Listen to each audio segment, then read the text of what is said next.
So, a couple things that I'm noticing recently. You have Brownsville woman pleaded guilty on Monday to criminal attempt to commit murder, admitting her role in an attempt to kill Judy Reid by poisoning his soup. This is in Bowling Green Daily News. Kimberly Vincent, 55, accepted an agreement in Warren Circuit Court that recommends a 10-year prison sentence in exchange for her guilty plea. Vincent was accused of mixing a drug-laced solution to Reid's soup from a local restaurant. On September 19, 2014, Reid was sickened from eating the soup but survived. His wife, Judy Reid, 43, has pleaded not guilty to criminal attempt to commit murder, solicitation of murder, and first-degree official misconduct, and her case is pending in Warren Circuit Court. So, they're insinuating with the way they wrote this article that the wife had something to do with hiring Kimberly Vincent to poison Judy Reid's soup and kill him. So he was sickened, but he lived. But his wife is not only getting solicitation of murder, criminal attempt to commit murder, which are actually lesser offenses than just straight-up murder, but also first-degree official misconduct. So who's Judy Reid? Is this a public official? If this is a public official, then this is that makes it worse, right? It's bad that some Joe Blow on the street will commit murder, but if your public officials, your elected representatives are committing, those are your leaders. Those are the ones that are leading the community. If they're going around poisoning people's soups, it doesn't bode well for the state, for the old bluegrass state. So there's also something else. Two brothers-in-law exchanged gunfire, and one of them sustained multiple wounds in Laurel County Monday afternoon. That's all we're told. Earl and Shirley Fields brother James House got into an argument at the Fields' house off Kentucky 472, about 9 miles east of London at 5 p.m., according to a news release from the Laurel County Sheriff's Office. Earl Fields was shot multiple times during the exchange and was taken to the University of Kentucky Chandler Hospital. No information about his condition was available Monday night. Sheriff's Office is still investigating the circumstances of the shooting and plans to present the case to a Laurel County grand jury. So they're going for an indictment, which is weird. Like if you, take a $1 Mountain Dew from a convenience store, the police officers will beat you up, throw you in jail. But if you get into a shooting, they got to present the evidence. I guess if it's a felony, they got to present the evidence to a grand jury, and the grand jury was supposed to stop frivolous, felonious cases being thrown at people. So the grand jury is supposed to be, good. Laurel County there's 120 county courthouses, so 120 grand juries at least, right? So, that's happening, right? Two brothers-in-law in Kentucky aren't getting along. They both shot each other. Earl Fields was shot multiple times, and James House, this is all around Shirley Fields. So the in-laws are notorious that they don't get along with one another. Let's see. There's the case of Floyd Ray Cook. He is still at large. They've closed the school. They've closed the school again for the second day. Cumberland County Schools, the superintendent, Kirk Bickerstaff, has closed it again. I think that it's actually pretty stupid how they're acting. They're acting, I don't know. They want to take in every angle of what he could do, but if you're on the run or running away from the authorities, the last thing you're going to do is just go to a school and hurt a bunch of kids. There's nothing wrong with, being overprotective when it comes to our children, because our children are so important. But they're trying to make this guy, he's armed and dangerous, he's crazy. He's only shot at a cop, and he didn't kill anybody. He hasn't killed anybody, so he's only on the run, and he's on the run because they have him on charges of distributing meth. So it's a war on drugs. His life is coming to a close. He got in a bunch of trouble in the 70s and 80s, And instead of, you can't find a job when you have those type of felony convictions on your record. But then on top of it, he's doing what he thinks in order to survive. He has to do something, right? So he's cooking up some meth.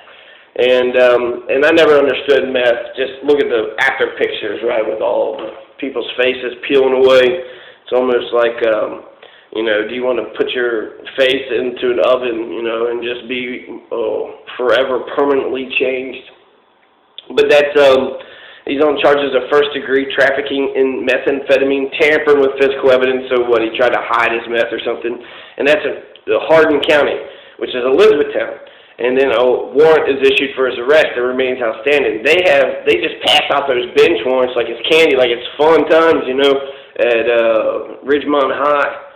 So they're just passing out these warrants. They, library books, any little tiny, just for fun, just to show that they got power over on somebody. And so, methamphetamine, the war on drugs, they need to take a compassionate approach to his situation anyways. Tolerance approach, like Portugal. Portugal was able to solve their drug issues because they took a more tolerant and compassionate approach. And, there's just, he's on the run, he's on the lam because of this Hardin County case. He has a rap sheet in the 70s and 80s, and it seemed like he's done some, really horrible shit. But that he served his time for it. He served his time, and he's being punished.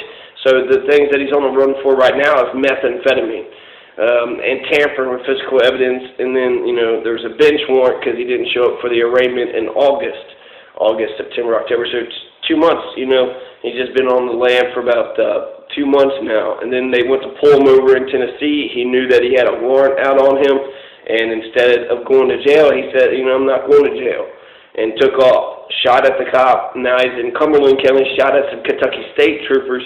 And they stopped chasing him or something, I feel like if you're shooting at me and I'm calling up for backup, I'm watching you where you go the whole time.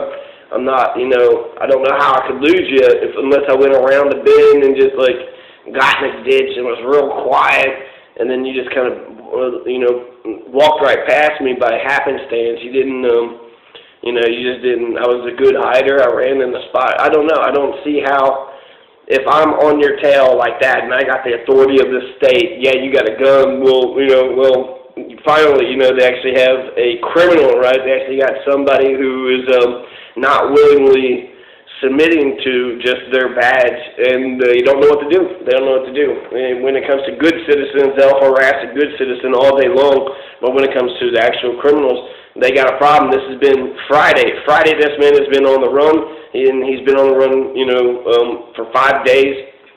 And I don't hate him. I don't, he did bad things in the 70s and 80s, but that's 30, 40, 50 years ago. And methamphetamine, while I frown upon that, that's, a white trash drug, people have a right to do what they want with their own bodies. And so I wouldn't want, that in my community, and I think it's a horrible, thing. But if people want to drink bleach, they're allowed to drink bleach. We don't make bleach illegal. People want to take a fork and jab a fork in their eyes. We don't make forks illegal. We have to treat people like adults, and they're allowed to do what they want to their own body. So, what was they said trafficking in meth. So who knows? Did they find his meth lab? Did they find a whole, supply? And if he was supplying it, I don't know. The thing I guess that would get to me is if he was selling to kids. If kids were somehow involved in this. But if it's adults and he's selling to adults, I don't know. I don't hate the man, and the more, because cops can be so petty, and they've killed 16 people in Kentucky so far. Vermont, they killed 0. I'm starting to like this guy. I hope he gets away. I hope he gets out of this situation alive. He's already shot at the police. There's been a couple cops that have been killed. So I think it's going to be a revenge killing. They're just going to assassinate him. They're just going to, blow his brains out as soon as they get a hold of him. And that's unfortunate, I guess it's a dangerous situation. But to go around calling him armed and dangerous, I don't know of anybody that he's actually hurt. With meth, it's business transactions, so, you know, that's by association, voluntary association, people choose to engage in his, you know, meth dealerships. So there's no criminal activity there, you know, in terms of the golden rule and how to treat others. And you know, that's the biggest thing right there. He didn't hurt anybody. He didn't hurt anybody, and he just doesn't want to go to court. He doesn't want to have to, you know, sort of face up to having to methamphetamine. You could be in jail for 10 fucking years. He's a 62-year-old man. 10 years is the rest of his life. So, you know, he's looking at this court. He's looking at being caught in the court system. They don't give a shit. The jailers don't give a shit. It's a cold, capitalist, dog-eat-dog society. So, I don't hate, you know, I don't hate that he's on the run. And he hasn't, you know, none of those police officers have died, but they would kill this guy in a heartbeat, and we're not supposed to give a crap at all. You know, all lives do matter. It doesn't matter if you know, if you're in a position of authority. That shouldn't make your life any more valuable than anybody else out here. So I'm not, I don't hate the guy. I don't hate the guy because, you know, it's not like he did some horrible thing, you know, recently, 70s and 80s. You know, he raped a 19-year-old, and we're just supposed to take that on its face value. You know, what's behind that? He just raped somebody just out of the hell of it. And if he did do that, you know, that's horrible. That's really bad.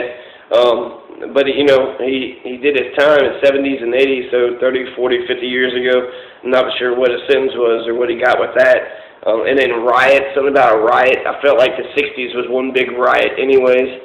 So, burglary, robbery, assault, they're bad, you know, those are bad things. You don't go around hitting people, right? Cops, you don't steal people's things, right? Cops, you're supposed to go after the people that are hitting and stealing and raping and murdering.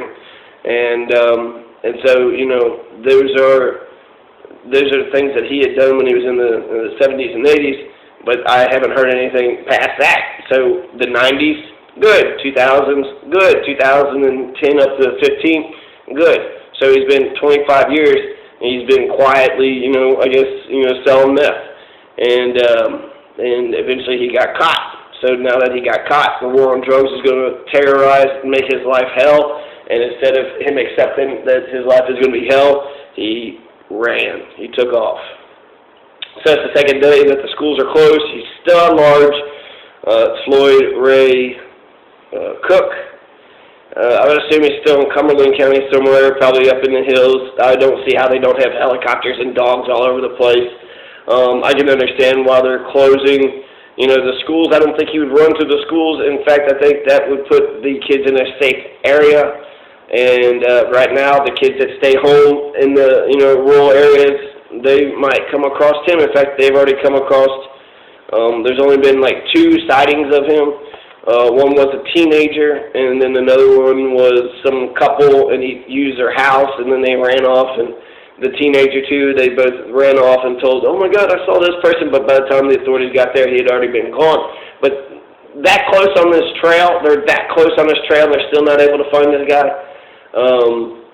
But, you know, he could have killed him. He could have shot him, right? Those are witnesses, and those are witnesses that went to the authorities right away.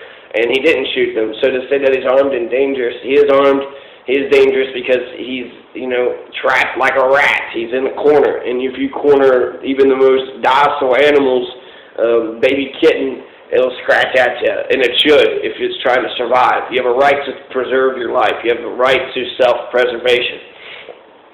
So it's not going to bode well for him. He's going to get caught or he's going to get shot.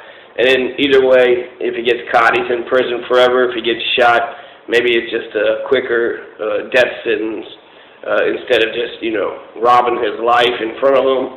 Fuck it, just rob his life, you know, straight up, you know, not like prison can be a death sentence. And so, you know, instead of accepting that death sentence, then just go out like a man, right? Don't go out like a chump. So, other Kentucky news, let's see how much more, 14 minutes, so that means I got 15 more minutes. Steve Beshear sent the names of 3 finalists for Kentucky's Economic Development Chief. So, he must decide whether to pick a new economic development secretary for the state before he leaves office December 8th, or to leave that decision to the next governor. A committee searching for a new secretary of the cabinet for economic development submitted to Brashear on Monday the names of 3 finalists to replace Larry Hayes of Louisville. Hayes announced his retirement May 20th, but said he would stay to help with the transition to a new leader. Lexington Baker, Luther Deaton, who led the 5-member search committee, did not identify the 3 finalists, which is interesting. Luther Deaton had pretended that he wanted to be part of Jeff Young's campaign, and he's actually very much in the pockets of, the state. But Luther Deaton, Lexington Baker had, there's 3 people that they're going to choose from, and who knows if they choose from. We'll see if they choose them. I don't know. I'm a little bit actually pissed off about the educational commissioner. This guy's going to make $250,000, $240,000 every year, and he's already signed a contract for the next 4 years, and the only thing the media had to say was his whole life has been education, right? His grandmother, his mother, everybody's been in education. He just couldn't wait to be in. That tells me nothing. That tells me nothing. It doesn't tell me his vision, his ideas, how he's going to be innovative, how he's going to be any different than the other educational commissioners. It was some board, just appointed him, so he's not elected. He's not I don't even know who he's supposed to have to account to. We used to have the elected position, a superintendent, of the education, so you would actually vote for the education commissioner, but now it's being appointed. And it's frustrating with me because, 13% of Kentuckians vote. So actually, when you talk to a random Kentuckian, most likely they're not a voter, they're not doing their civic duty, and if they're opinionated and they're not doing, their basic civic duty, well, fuck you. You don't know what the fuck you're talking about. But I've heard this question, well, you're not from around here. You're not from around here. And, that's, I'm not from, so what would that mean? Like, I'm not from around here. So what? I'm not backwards and stupid. I don't have an in-group bias. I don't just say things are good just because, I want to be positive. I can give a, outsider sort of alien perspective, put a new set of eyes on the problem, be able to solve it. So it's all the same to me. And actually my roots go to Appalachia for really, 8 generations or so. And the German, side of me has been in Kentucky since 1869. So, I'm Kentucky through and through. From around here, I am from around here. But if I wasn't, like Rand Paul from Pennsylvania, Matt Bevin from New Hampshire, Mitch McConnell, from Alabama, and that new educational commissioner isn't from around here, and he's making $250,000. And these other people got elected senators and possibly going to get elected governor. So if you ain't from around here, then you get to be, crowned king. And unfortunately, that's the mentality of the political establishment that Kentucky treat the Kentucky people like they're stupid, and it's been working. And I can't get around that. They've been bullshit Kentuckians, and essentially it's been working. It's been successful. And just pay for ads, pay for radio ads. Hope that the turnout rate is real low. If you're a Republican, hope the turnout rate is a little higher. If you're a Democrat, try to inspire some enthusiasm. Ultimately, it's one big game, it's one big trick, and then once they get in there, they're like, I tricked everybody. And I got, Rand Paul. Rand Paul got into office not because he was so inspiring, Mr. Razzle-Dazzle, but because he was a big name and he had money behind him. And he bullshitted. He loved the Constitution and the balanced budget that much. Well, I like the Constitution and balancing budgets as much as the next guy, but to pretend that's what Rand Paul stands for, he's, radical when it comes to foreign policy and the war on drugs, the militarization of the police. He is radical in all those senses, prison reform, and that's actually a good thing that he's a radical for, but he didn't run on those issues when he ran. In fact, he tried to downplay any of those notions that he might have a radical thought, which is just a fundamental change. That's all radical means, is that you want a fundamental change in society. And that's, the revolutionaries wanted that. Every new president, to want something better is, to change a major thing in society. I don't think that's not a bad thing to be a radical. In fact, it's MLK said that you have to decide what you want to be an extremist for. Do you want to be an extremist in favor of righteousness, goodness, or do you want to be an extremist in favor of hatred, bloodshed?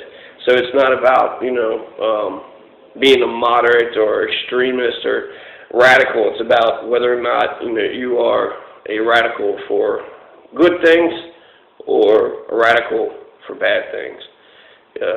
You can keep a bad society, or you can change it. You can keep the good, change the bad. And I don't think that makes you radical. In fact, it makes you pragmatic, common sense. Okay. So, which is Drew Curtis. I mean, I think that's one thing that kind of comes through this whole thing is Drew Curtis is pragmatic, moderate. Drew Curtis is right on the drug war. He's right on the technological progress, scientific approach to solving problems.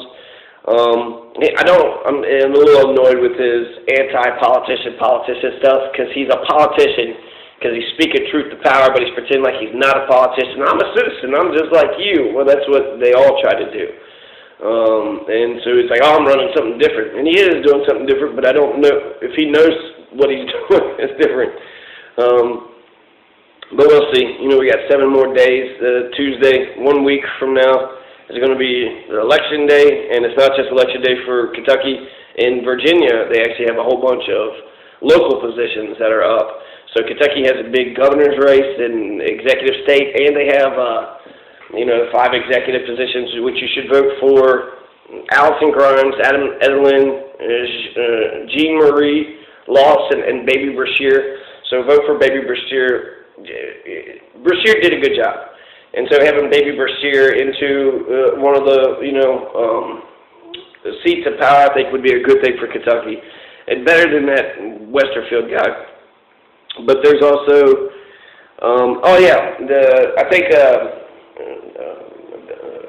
Daddy Brashear had actually raised the $10 minimum wage and got 50,000 state employees a hike, promotion, got raises. They all got raises because he raised it to $10. Everybody in the state gets paid $10 minimum wage. And it's really weird actually to hear conservative Republicans who work for the state acting like, well, damn these taxes that pay you in your entire life. Your livelihood is, based on those taxes. But they raised $10 minimum wage. I had criticized the economy of Kentucky, saying that only GDP and exports was why Kentucky was doing well when it came to the economy. It wasn't for the working class people. And then he raised the minimum wage for state employees up $10 an hour, which that's a pretty decent job. I think so. It's, $10 minimum wage is not, but it's better than $7 an hour. $10 an hour is awesome. And but we could get up to $15, $20 an hour. I do think right now Kentucky's labor supply is one of the worst. We have uneducated labor.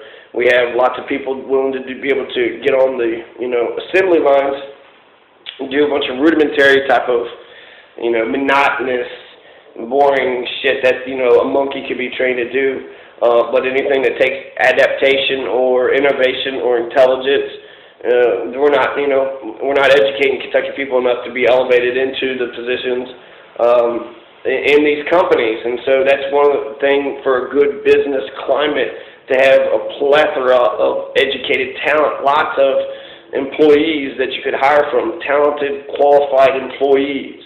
That is one part of the equation for having a good business, not just cheap stuff, low taxes, low regulatory environment, but also plenty of qualified workers.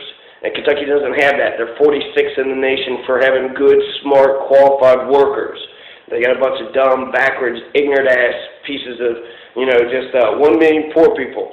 So plenty of cheap labor, right? A bunch of dumb, cheap labor for the dumb, stupid things. But how many intelligent, how many engineers, how many entrepreneurs, how many, small businesses? The corporations ain't going to save us all. They could save some of us. Some of us could be employed by them, but the rest of us is going to be saved by us, and we're going to employ ourselves. We're going to create our own jobs for our own neighborhoods and start our own businesses. And so we need the opportunity in order to do that. Okay.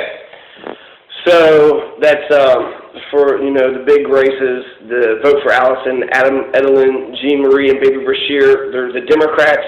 Basically vote for all Democrats except for governor, vote for Heather and Drew Curtis for governor, and then vote for Allison Ball. Rick Nelson did fight a very hard-fought and very earned treasurer seat, so I'm sort of on the fence on this. But the treasurer's position, I'm not inspired by, Rick Nelson. He pretended like he was a conservative, answering one question. He was like, I never said I was a liberal. Well, if he's a conservative, then Allison Ball is a better conservative than you. And she's dynamic, she's smart. If there was a future for the Republican Party, I would want them to be Allison Ball-type candidates. She's cheerful, she's energetic, and, basically she's just saying that she'll keep a tight purse. I believe her. And Rick Nelson, I don't know what he believes. There's also a lot of unclaimed property. Something about the treasurer's office and unclaimed property. So I don't know, they find some unclaimed land if they could just go ahead and divvy it up to all their buddies and all their friends. But that's a big deal when it comes to the treasurer's office. So that's, I don't know who I like better between those two when it comes to the unclaimed property. And there might be some other issues that they can exploit before, the deadline. It's only 7 days away, and I'm in Allison Ball's court, so those are the only two. Vote for all the Democrats, except for governor, vote for Drew and Heather Curtis, and the treasurer, vote for Allison Ball. But for all the other positions, Allison Grimes, Adam Edelin, Jean-Marie Lawson-Spann, and Baby Brashear, Andrew Brashear, those are the people that you should vote for, for their respective races. And last but not least, there's Janet Stumbo. So you have the Supreme Court race. The Supreme Court race in Eastern Kentucky. Will T. Scott step down, and so now someone has to fill his position. And so the Supreme Court is who, they get $140 grand, so they're making bank. But they're also one of the most powerful bodies in the state. Not only do they, make the final arbitration or decisions on complicated decisions, but they also choose who gets to be a lawyer and who doesn't get to be a lawyer. They're part of the bar, and so they're the club. This is a big lawyers club, and so pay attention to these lawyer races. I would think it's actually the opposite. Because when you run for judge, you're not allowed to say what you stand for, because you got to be non-biased, impartial. You'll be a fair judge, so you can't take a stance on anything or other. But you do have, ideological views, or you are principled, or you do think a certain way, and that that influences how you will make decisions. So I think they're right when they use free speech and say that they're allowed to talk about it. But this is a huge race. This is very important. Janet Stumbo for Supreme Court. This is the Kentucky.com, so I guess the Herald Leader is back in Janet Stumbo. I've been watching some of her things on Facebook. She's been talking about how she's not going to go negative and how the other guy's going negative, and she even said, I'm not a politician, I'm a judge. Well, a politician is just somebody who tries to gain power, right, especially through the electoral process. So if you're in the race, that by default makes you a politician, but whatever. They said she's more experienced, more qualified than lecture circuit judge Sam Wright. Sam Wright threw somebody in jail for 5 years for stealing a Bible.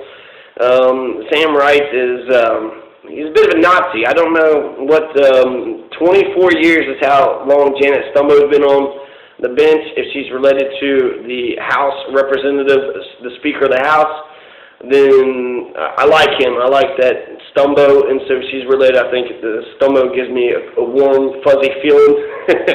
I like the Speaker of the House, so I'm assuming that she would be made of the same, garment, made of the same stock. And the first woman elected to Kentucky's two highest courts. Stumbo's champion openness and government law. She's a hawk on defending constitutional rights. Upheld Kentuckians' rights to a fair trial, free speech in the face of the pipeline company's claims of eminent domain, private property right. A circuit or district judge for 23 years has recycling discredited the claims against Stumbo. Of the 26 candidates campaigning for judgeships in Kentucky this fall, only 2 have refused to abide by voluntary. Okay.